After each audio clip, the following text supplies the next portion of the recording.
பட்டினியா போட்டுட்டு வராரா அப்படிங்கறத நாம பரிசோதிக்க வேண்டும். பரிசோதித்து பார்க்க வேண்டும். என்ற ஐந்தொழில் கருவியான விஸ்வகர்மாவை வரவழைத்தார்.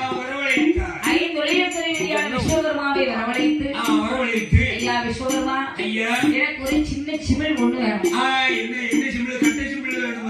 காஞ்சார கம்பியிலே கட்டை சிமிழ் உருவடித்து சிற்றெரும்பு ஒழுக்க வைத்து ஒரு ஷீல் போட்டு வச்சு தாங்கன்னு கேட்டான். பார்வை கேட்டா தெரிஞ்சு கொடுப்பாங்க. உடனே எங்க ஆதிசக்தி பாரதி கேட்டாள் என்று அழகான அந்த விஸ்வகர்மா ஆகப்பட்டவர் நாட்டில போய் ஒரு காஞ்சாரங்கம்பு வெட்டி கட்டை சிமிழ் உருவடித்து சிற்றெரும்பு ஒழுக்க வைத்து சீல் போட்டு வைத்து கொடுத்தார்.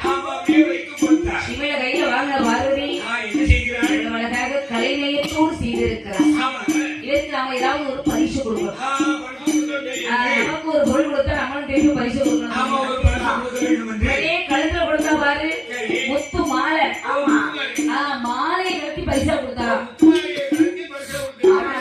மாலை கட்டி போடுங்க, நிறைய மாலை கொடுத்தா நான் அந்த மாலையை கொடுத்துட்டு அடுத்தாப்புல மாலைக்கு கோயில சாமி போடுற மாலையை எடுத்து போட சொல்லியா? எங்கள் ஆண்டவனான பகவானை பாரதாதேவி பரிசோதிக்க வைத்து வந்து அந்த சிமையில எதை பிடித்து அடைக்கிறான்னா ரெண்டு எருமை பிடிக்கிறது. ஆணருக்கு ஒன்று பெண்ணருக்கு ஒன்று. ஆமா, ரெண்டு ஆணருக்கு நாக்கி மீசை இருக்கு, ரெண்டு சண்டை போடும். ரெண்டு குடுக்கி பிடிச்சு சண்டை போடும். ஆண் ஒண்ணு பெண் ஒண்ணுன்னா சண்டையே வராது.